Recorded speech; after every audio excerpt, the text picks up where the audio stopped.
Hi guys, we're back with another one. Today I'm going to be unboxing and reviewing the one and only VayMax Mini Monster. I haven't even opened this thing. This thing looks like an absolute beast, so let's get into it. Yeah, nice. So we get some more VayMax stickers, lift this up, and we get the board itself. That thing is looking beautiful. Take a look underneath. We've got the battery, got the charging port right here, on and off switch. This board's actually got 2 belt drive motors. That's pretty nice. We've even got extra protection on the back. I mean, honestly, look how compact this thing is. It's such a slick design. Looks really neat, looks sturdy. And inside the box, we get another skate tool. That is really handy. So we're going to be able to fix it if we need to. Oh my goodness, we get spare belt drives. That is so nice. Oh, we get hardware, we get an Allen key. Oh, that is really good, because with belt drive boards, you're going to be going through belt drives quite often, so you really do want that. And of course, you'll find a charger inside of your box. And most importantly, you'll be getting the remote. Now, you know you're getting a good board when you get a better remote. This remote actually just feels, honestly, quite compact, and it looks like you could probably drop it and it should be fine. But other than that, let's dive into the specs.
Alright guys, I haven't even ridden this thing yet. We're going to go for a little ride and get first impressions. And yeah mate, we'll see where we go from there, you know what I mean?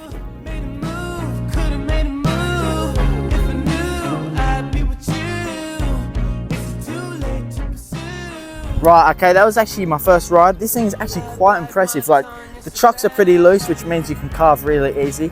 The remote is really responsive. It's just awesome.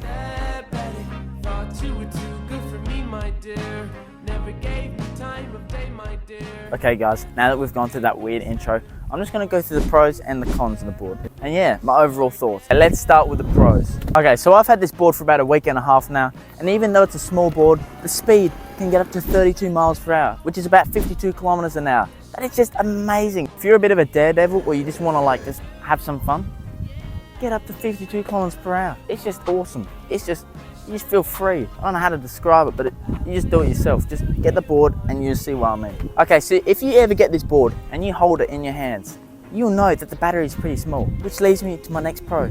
How the heck is a battery so small, got such a great speed and a great range? The range on this board is about 28 miles, which is 45 kilometers. What? Now the dual 3000 watt belt drive motors delivers impressive acceleration, and it's just highly responsive. So you can actually get up to steep inclines with the board. Believe it or not, you can get an incline of up to 50%. So if you live in a hilly area, you have nothing to worry about. I literally have already tested it and I had no issues. It just climbs up that thing like it's just not even a big deal. And because it's a small board, you can just take it anywhere. If you needed to buy some groceries, you just ride to the shops and you just hold the board while in the shops.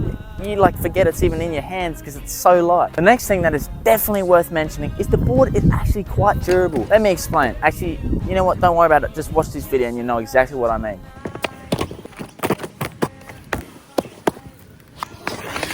Right, well that's just pretty self-explanatory, isn't it? You know what I mean now, don't you? Okay, so because it has a strong deck, it can actually hold about 330 pounds, which is about 150 kilos.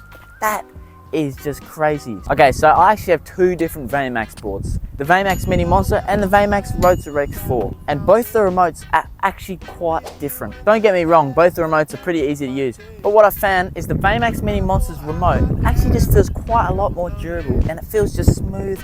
And it just feels like you just look like an expert if you're just holding a remote like that. Okay, so the last one I'm gonna mention is definitely the best one of them all. This is what stands out between this board and all my other boards. Because this board is lightweight and has good speed and it's easy to use, I've found that there's actually numerous different tricks that you can do with the board. I'm still learning, don't get me wrong, I've had the board for like a week and a half now, so cut me some slack. But you can actually do wheelies with this board, which is pretty sick. Okay, so let's go through the cons of the board now. Yeah, mate. Okay, so you're paying for a lot of great features, which does make the board a little bit pricey.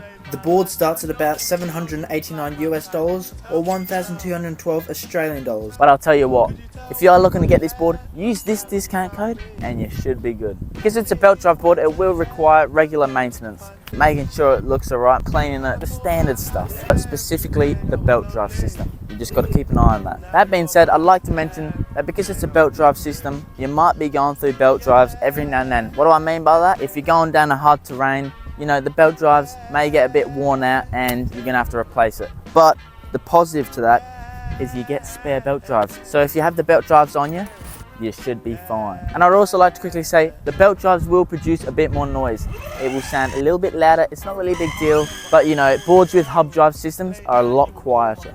Now, because the board does have street wheels, you won't be able to take it on many rough terrains. I think the biggest thing that I found when I was riding this board is, you know, I got big feet. So trying to get used to positioning your feet on the board was a little bit different for me, but you know, it's something you got to get used to, especially if you're used to big boards.